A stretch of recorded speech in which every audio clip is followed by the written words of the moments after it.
Hey everyone, welcome back to the channel where today I am going to cover something that has not been mentioned by myself for almost a year. And I'm not even going to tell you what tank I'm talking about yet. What I'm going to do is I'm going to roll a clip and I'm going to let you figure out which tank we're going to talk about. So, let's take a look. This is the dumbest thing ever. It's not even a case of he's going to bounce, he's going to do damage. Like that. Goodness sake. There you have it, guys. That is the topic of today's video. The tier 10 medium, keep in mind medium, tier 10 premium medium, the AVRE. Now why did I start this video by saying I haven't talked about this for a year? We'll backtrack a little bit. Well, the reason I'm talking about this now is because as of the date of recording, we are exactly 1 month away from Tankfest. And that is significant because at Tankfest last year, I was on the World of Tanks console stream. And I'll give you a little bit of backstory here, because from my point of view, it's a little interesting. I was on the stream, we had a list of questions, we had a time slot, and what ended up happening was we got through our time slot quicker than we anticipated. We got through the questions and got answers a lot faster than we thought we would. So I looked at the clock and I realised we've got 8 minutes still. We've got 8 minutes. I've got to fill this with something. So spur of the moment, I just glanced at the chat and I believe I saw someone say, I think I did see someone I saw the 4 letters AVRE and I thought, you know what? I'm here. There's no time like the present, as they say. So I asked the question. I said, how is the AVRE doing? And when is it going to be nerfed? And the response set the World of Tanks console World War II community ablaze. It set the world on fire, apparently.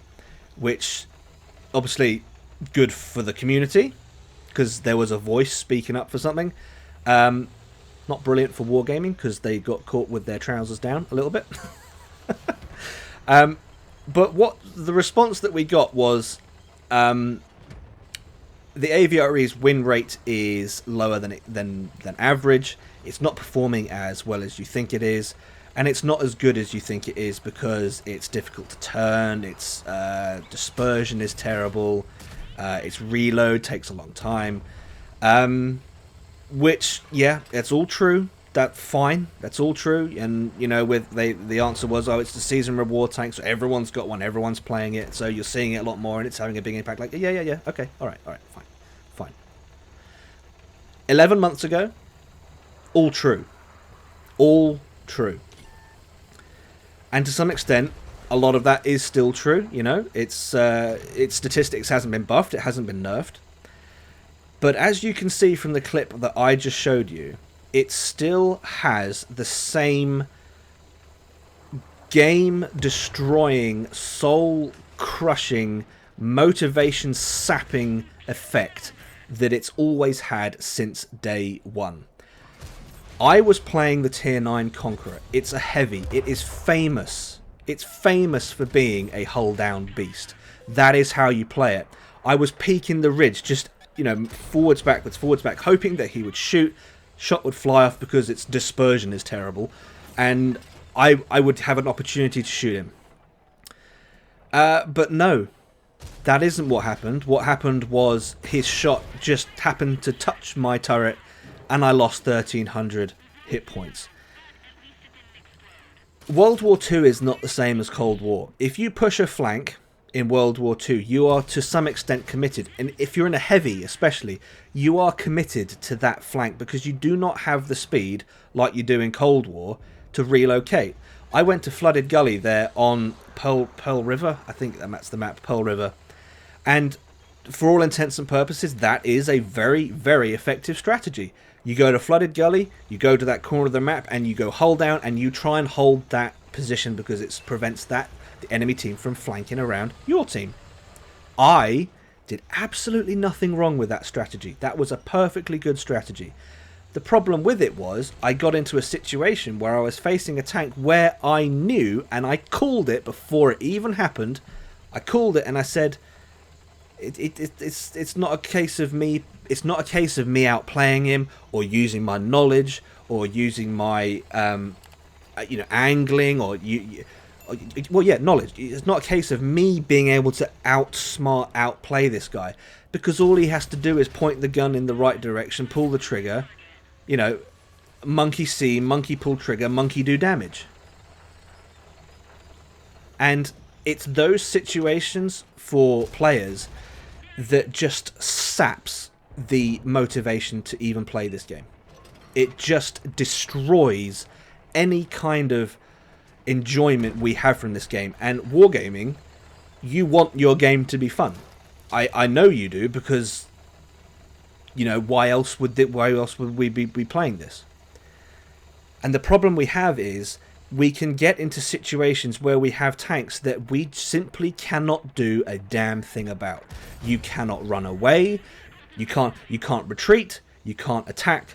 All you can do is just sit there and wait for whatever high explosive round they've chosen to come your way and just absolutely take you for 1300 hit points.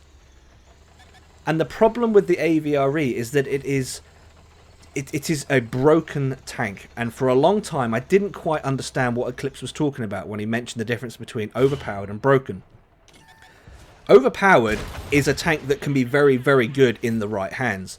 Broken, and I got hate mail for killing that AVRE, just FYI.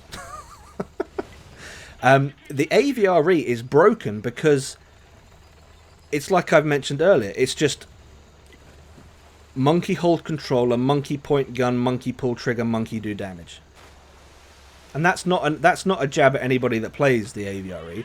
I'm just making the point that you could get a chimpanzee to pick the controller up and do that. You could. You genuinely could get a chimp from the zoo to do exactly what that guy did to me. No knowledge involved, no skill involved, nothing. Just basic motor skills and understanding that this moves that, and you aim at red. That's it. That is it. That's all there is to it. And I've tried to enjoy my time playing World War II, playing Tier 10, Tier 9, and I've struggled. I have struggled with the AVRE. The Tehran, to some extent, yes, not so bad, although, well, that's another topic. But the AVRE is a tank that utterly destroys Tier 10. It does. It just demolishes any kind of motivation to play Tier 10. And I know that the Weasel has recently come under the microscope, and the Weasel has had an update. So I know for a fact that making content like this, highlighting the issues, is heard by wargaming. It might not get heard as quickly as we'd like. It might not get addressed as quickly as we'd like. But the Weasel is proof that wargaming are watching and listening. So please, wargaming, we have got to nerf the AVRE. And I think a place we could start is just remove the bucket from the front. Or just make it cosmetic. Because it's a medium that you cannot pen from the front. If you could pen that thing from the front, people would be a lot less brave, and they'd have to be a lot more careful, just like they are in the 4005, the 183, the Waffle, and the Grill. There we go.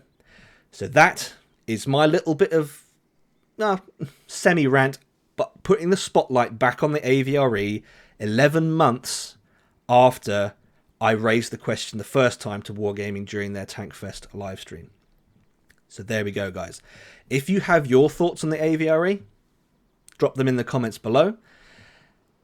That is all I've got for this one, guys. So if you've enjoyed the video, please leave it a like. If not, a dislike. Subscribe if you haven't already. And I'll catch you in the next one.